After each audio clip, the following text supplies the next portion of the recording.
Hamilton County Prosecutor Joe Deters is joining us by phone. And Joe, thanks for spending a couple minutes with myself and Kristen Hartman.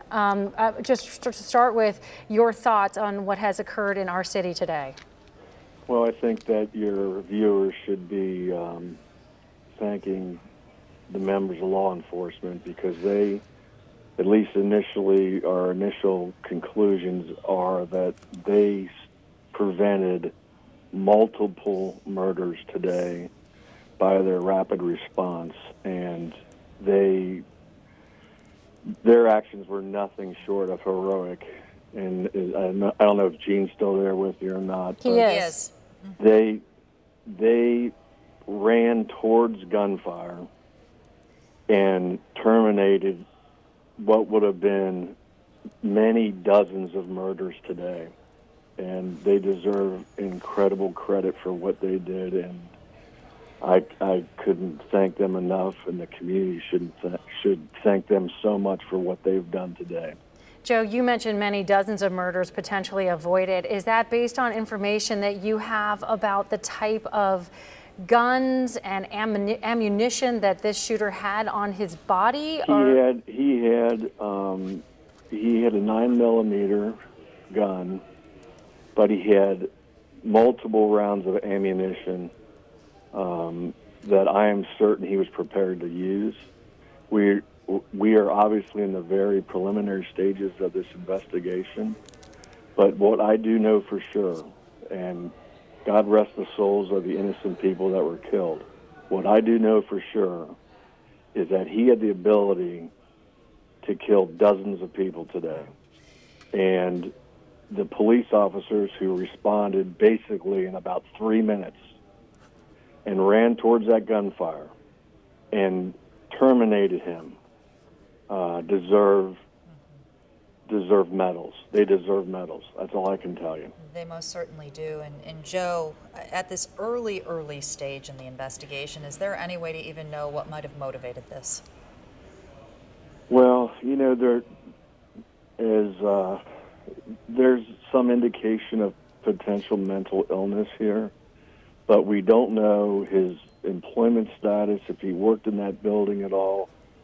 That's all being run down. We had asked the sheriff's office, and they are in the midst of carrying out search warrants of this individual's residence. And, you know, we just don't know yet why. Many times there is no reason that you can, certainly no rational reason. What would be the rational reason to shoot an innocent woman who has done nothing to you? And, you know, it's hard for people to get their minds around this type of violent act. But if anyone takes anything away from today, the training of these police officers and the bravery of them to save, I'm telling you right now, would have been multiple more murders in this incident, and we owe them a deep debt of gratitude. We certainly do. Whenever there is an officer involved shooting, your office springs into action and is the investigative unit. Explain to me where, we know you're very early in that process, but how many people you have working on this at this time. Kind of give us a little bit of the nuts and bolts of what your office does at this point. Well, we sent 2 of our investigators down to the scene today, and I sent a senior assistant prosecutor, Rick Gibson, went down to the scene. At least to get a preliminary idea of what occurred. And it frankly, it looks like they disabled and terminated the shooter through the plate glass windows. They fired at him. They witnessed him shooting people and fired at him. I think one of the officers had a long rifle, and they fired at him and took him down. And for that, we should all be very grateful. And, you know, finding out the why of this is going to take time. But in all of these instances, almost invariably, they have some type of mental illness that caused them to do this. You know, to blame the weapon involved, I think, is short-sighted. you need to look at who's pulling the trigger. I mean, he could have gotten into a Ryder rental truck and driven right across Fountain Square and run everybody over. It's not necessarily the weapon. It's why and who these people are. And it dates back, quite frankly, to court rulings that go back a couple of decades where people like that have this type of serious, potentially serious mental illness, they're not being treated and given their medicine and things of that nature, and they're running around on the streets. Joe, is somebody from your office also at the North Bend, Miami Avenue scene currently? They are not. We are in touch with them. I know the sheriff. They are in a process right now of ensuring that there's no, for lack of a better term, booby traps in the residence. We've seen that in other cases. Yeah. It has in other cases. So they're very cautious about entering a building like this. And but I know the search warrants. I'm certain the search warrants have been signed by now to go in there. Can you indicate to us, are there any other potential sites that there will be search warrants executed for tonight, today, tomorrow, regarding this particular shooter? It really depends on what they find inside the residence. So until that's done, but as we sit today, no, there's no other search warrants being requested. This is your hometown. You grew up in Finneytown, went to St. Ag's High School, went to UC. For this to happen in your town, when you've seen it happen all over the country, has to really strike you in a place that hurts. And so I'm curious what your reaction is on just a human level as a citizen of this community. Well, it's really heartbreaking, and I grew up, as you know, in the city, and spent a lot of time on Fountain Square, and it's a place for celebration almost always. And to see this happen, it's sad. But I will tell you this, in terms of, and I think Gene would concur, in terms of the location of where this occurred, because it was there, and because the police presence is there, it besides the poor people that were murdered, it probably ended the threat very quickly because of the police being so close. If this happened in Finneytown, or this happened in Evendale or Sharonville or Norwood, they may not have been able to respond as quickly, and many people would have died because of it. Yeah, the response was within minutes. We estimate between about 4 minutes from the time police were informed to the time that the gunman was taken down. And think about this.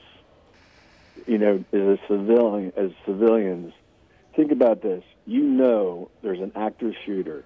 You can hear gunshots.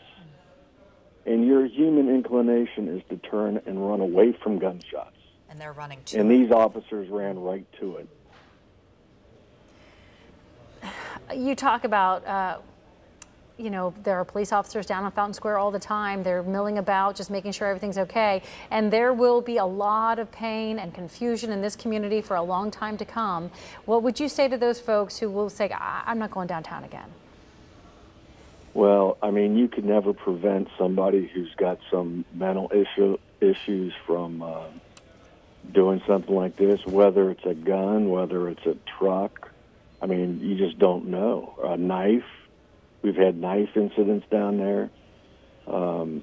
Generally speaking, Cincinnati is if you're not involved in the drug trade, Cincinnati is an incredibly safe place to live. And I would have no trouble bringing my kids down there. It's very, very safe. And the police are highly trained. They know what they're doing. They know how to deal with people. And I would consider this a complete anomaly of the environment of Cincinnati and Fountain Square. On that note, Joe, what is the best way a Cincinnatian can move forward from this? Well, first of all, I think they ought to thank a cop when they see him on the street. Mm-hmm. They put their lives they are between us and chaos every day, and God bless them for what they do. And I just hope everyone recognizes the bravery and the flat-out courage they exhibited today. Because I'm telling you right now, had they not done what they were trained to do and had the bravery to do, there have been dozens of people killed today. And we have heard that over and over again today from the chief of police, from the mayor. That's right. Now from Joe Deters. From everybody tweeting online and talking about this. We are all grateful. We are a grateful city. We are saddened, though, Joe, real quickly, just before you go. This happens other places. It's not supposed to happen here, is it? No, and Cincinnati doesn't experience these types of things, and it shocks you. But you also have to admit your vulnerability to that, and you have to pay attention, and you have to be careful.